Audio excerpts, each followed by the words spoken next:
আপনারা যারা মালয়েশিয়ায় আসতে চাচ্ছেন তাদের কনফিউশন থাকে যে আপনারা কি কুয়ালালামপুর সিলেক্ট করবেন নাকি অন্য কোনো জায়গা।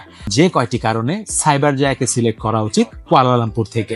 এখানের যে ইউনিভার্সিটিগুলোর ক্যাম্পাস রয়েছে এগুলোর ভিসা রেশিও এখন বর্তমানে সবচেয়ে বেশি।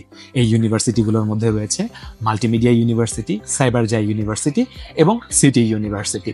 এখানকার যে লিভিং কস্ট রয়েছে তা কিন্তু কুয়ালালামপুর থেকে অনেক কম। এখন আমি বলবো যে কি কারণে আপনারা সাইবার জায় সিলেক্ট করবেন না।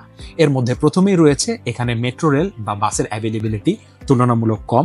এখানে লো ক্লাস যে ইউনিভার্সিটি বা এডুকেশনাল ইনস্টিটিউটগুলো রয়েছে সেগুলো এখানে তুলনামূলক কম রয়েছে। তো আপনারা যারা আইটি বা কম্পিউটার সাবজেক্ট নিয়ে লেখাপড়া করতে যাচ্ছেন এবং আপনাদের স্পাউস সহ এখানে এসে একটা সেটেলড লাইফ কাটাতে চান তাদের জন্য কিন্তু এটি হতে পারে আইডিয়াল প্লেস।